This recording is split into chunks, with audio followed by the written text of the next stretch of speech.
I talked the other day about a journalist who kind of, I believe, went too far with Joel Embiid, kind of bringing his family into the situation in regards to Embiid not playing.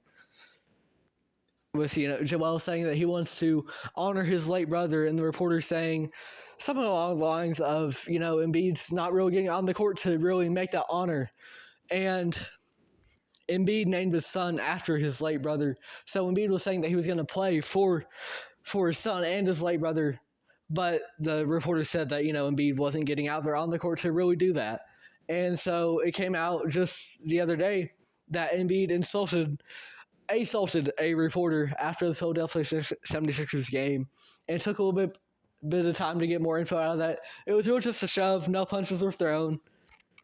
Now, in a vacuum, what Embiid did, you can't really support. However, I think this is a guy that is dealing with so much from a lot of media outlets over in Philadelphia. They can be very critical of players at times, especially when either they're not playing or they're not playing up to the par of what they believe they should be.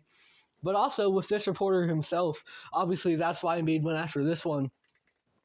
Because you bring family into the mix, and there's no telling what happens next, because that is a soft spot for a lot of people. At the end of the day, most people's dream is to be able to raise a family and give them generational wealth, especially for an NBA player. You want to build up generational wealth for your family.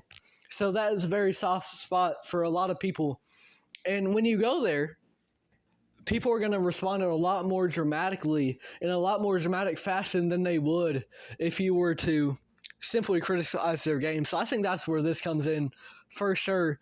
And I don't know what the repercussions are going to be for Embiid. I think overall in a vacuum, yeah, it looks bad, but he was kind of justified in what he did in terms of defending himself and how he perceived it as an attack on his family and his character.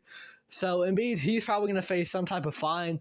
For sure, maybe a suspension for this, but I think overall, it's just a situation where a reporter went a little bit too far. And Embiid, whether it was the right course of action or not, he responded in the way that he saw best fit. And a lot of that was also probably heat of the moment, because anger and strong emotions can kind of overwhelm you at times. I think that's likely what happened with Embiid. But at the end of the day, he sought to defend his family from the criticism that really did not need to be drawn. You did not need to draw the line over to the family when you're talking about Embiid. Just keep it on the court. So for Joel, we'll see what the repercussions are going to be. I think that's going to be interesting to follow. And, he could very well end up out of Philly just because in general, not just this reporter, but so often Philly sports culture has a reputation for being toxic, and they can be very critical of their own players at times. Sometimes that's constructive, sometimes it's not. And Embiid, maybe that was when we kind of start to question if he is the right fit for a culture like Philadelphia when you have reporters like this.